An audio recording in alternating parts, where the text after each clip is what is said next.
Hi guys, for today's video, ituturo ko po sa inyo kung paano maging Lazada affiliates.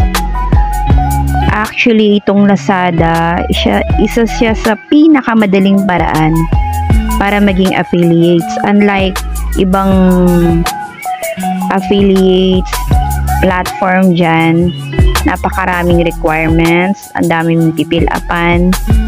Tapos, kailangan meron kang 1,000 followers. Dito sa Lazada, basta good standing lang yung account mo, pwede ka nang maging Lazada affiliates.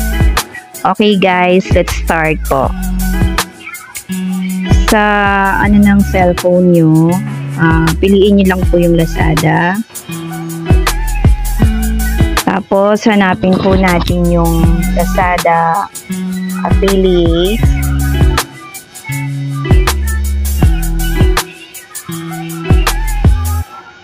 Ayan, click po natin yan. And then, makikita po natin dun sa screen natin kung paano po mag-fill up. Ayan po, may nakalagay na sa akin dyan. First name. Ayan. Then, phone number po. Check natin yung tanggalin natin yung 0 dito. Then email add, click send. Punta po tayo dun sa Gmail natin, open natin.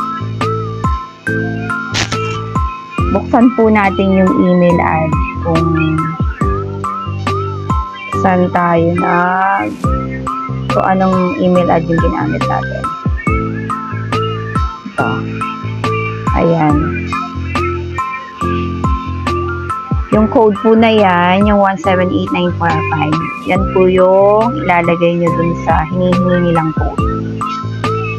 1789455. Yan. Tandaan po natin yan.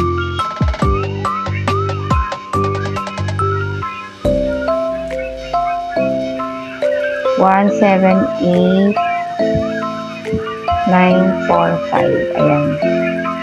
Then, join us now. Ayun, register success.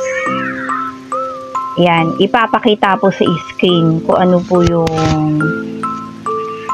homepage nyo. Ano yung itsura ng page nyo. Ayan, nandyan po yung home sa baba. May product. Yung mga list ng product na pwede nyo i-promote. Tapos yung report. Nandyan po yung kung ilan po yung nag-click, ilan po yung order nyo. Ayan. Nandito po sa taas yung pinaka-earnings nyo. Then, click nyo yung my account.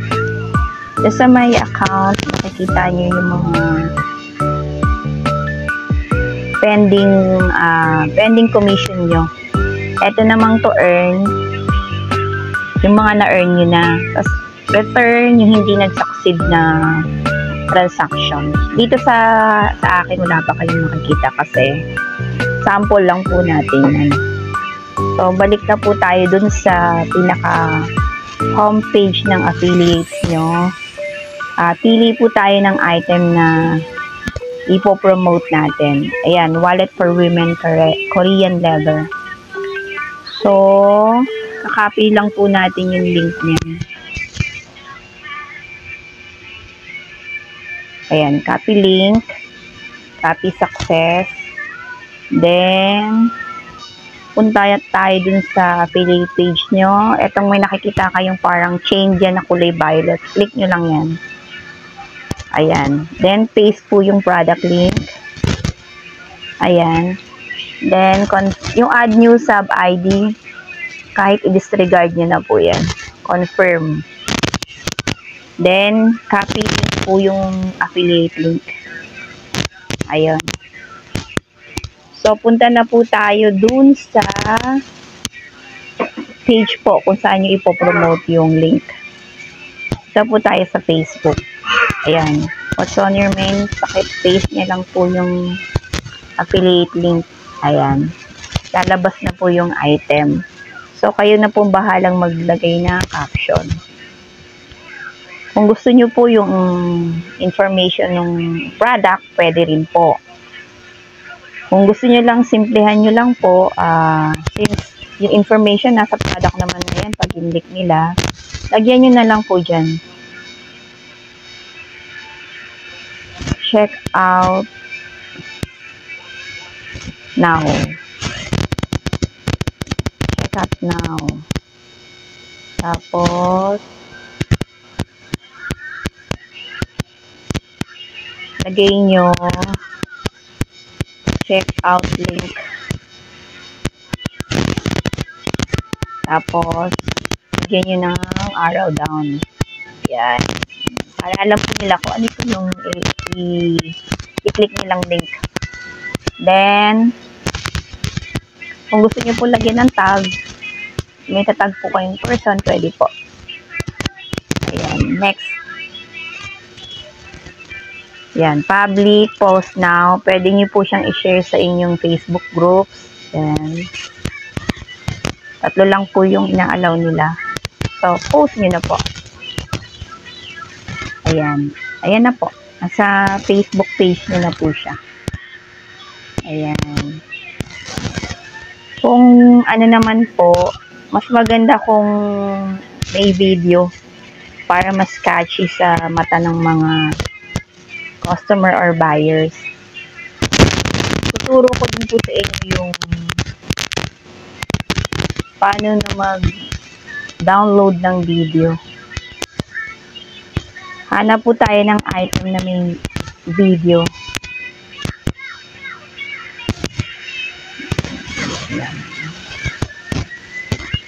Tignan natin to kung may video. Wala.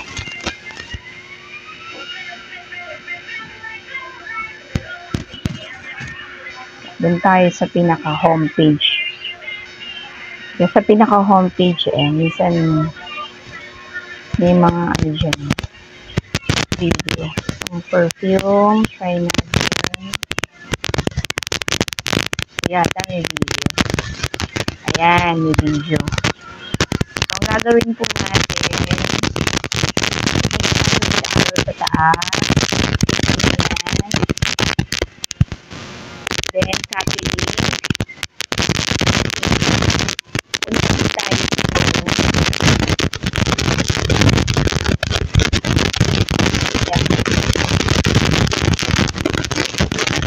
Ulit lang natin yung link na natin dito.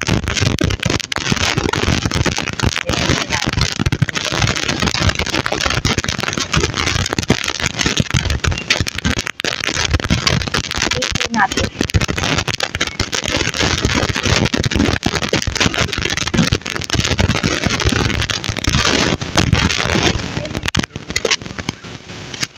Yan.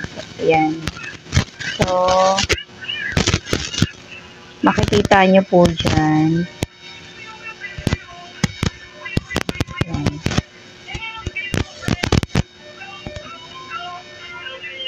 Ayan po.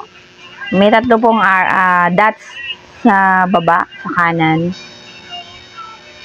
Click nyo lang po yun. Lakihan natin para mas makita nyo. Ayan. Click nyo lang po yan. Download. Ayan. Da-download na po yan.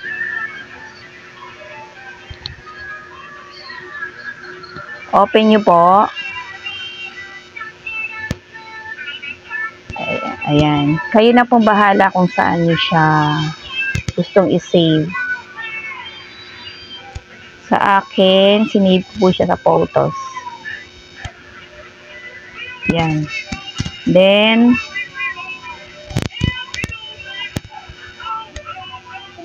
okay na po yan. Balik naman po tayo sa Facebook page natin. Kung gusto nyo, unahin nyo muna pong i-download yung video bago po tayo kumuha ng link. Ayan. Paste nyo po siya. Ayan. Tapos, balik po kayo ulit doon sa Lazada. Ayan. Same procedure lang po katulad kanina.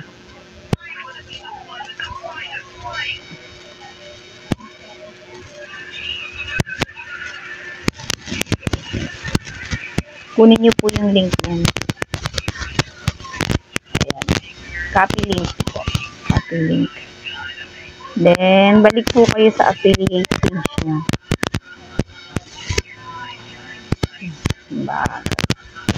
Yan, sa account po.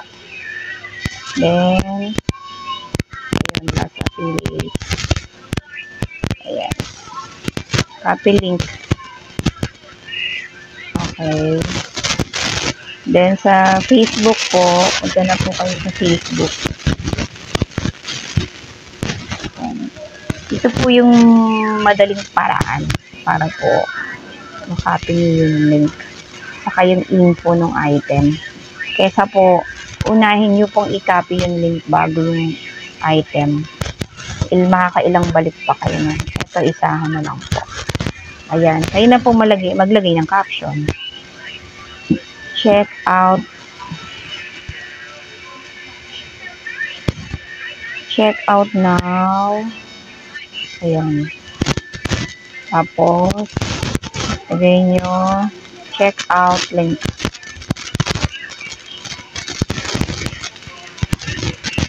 Check out link. Kayo na bahala kung ano po ilalagay nyo dyan. Kung gusto nyo medyo creative, kayo na rin po bahala. Yan. Then, next. Yan. Public post now, share sa Facebook group. Yan. Balik tayo doon. Yan. Post po.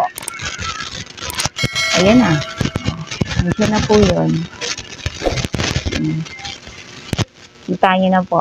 Okay, yun lang po. Kung meron pa po kayong ibang katanungan, mag-comment lang po kayo. At kung meron po kayong gustong